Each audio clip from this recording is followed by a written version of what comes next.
Greetings to everyone on the computer screen. I'm welcoming you from Goyang City YMCA office, 60 kilometers west from Seoul, the capital city of South Korea, and 60 kilometers south from the DMZ, the demilitarized zone, the divided line between North and South Koreas. DMZ, this line was drawn in the month of July of 1953, according to the ceasefire agreements between North Korea and People's Republic of China, PRC, on the north, and United States on the south, after 3 years of the most destructive and tragic war. For the Koreans, both in the north and in the south, Korean War has not ended for good. We just put down our guns and swords on the ground temporarily, and we can pick them up and start a war again anytime. We are still in the state of war, although we call it ceasefire or armistice. Our tragic history of Second World War or Pacific War has not ended. Korean War was the continuation of the Pacific War.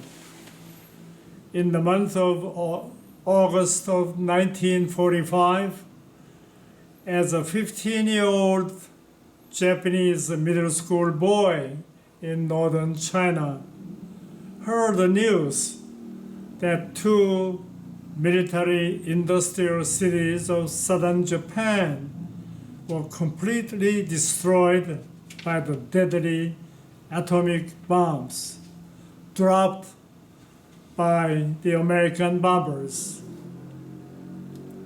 And a week later, on August 15, 1945, we heard the voice of Japanese Emperor announcing the Japanese defeat. We were liberated from the Japanese colonial rule, but we were not liberated from the first ever deadly and all-destructive atomic bombs. And we were not totally liberated from the war games of the big powers of the West and the East that divided Korean people and the Korean land into North and South along the line of the 38th parallel. Personally, I was born as the first son of a North Korean Presbyterian preacher who was persecuted by the Japanese colonizers and preached about the liberation and prayed in public for the reunification of divided Korea under the North Korean communist regime. When the North Korean troops marched down to the south, crossing the 38th parallel on June 25, 1950. A Sunday morning, my preacher father was arrested by the North Korean police. And 3 months later, when US and South Korean troops pushed the communist North Korean soldiers up to the Yalu River and liberated the North Korean capital of Pyongyang City, we were able to find my preacher father's bullet-ridden body on the riverbank with the 4 other anti-communist preachers. My father was only 45 years young. As Mao's Chinese army came down to North Korea in mass in support of North Korean army to push down the US and Korean fighters to the south, I came down to the south as a refugee boy. And in the port city of Busan, I joined the South Korean Navy. My younger brother was only 17 years old. He was drafted by the North Korean army during the war 70 years ago, and until today, no news about him, dead or alive. What we want is simply this.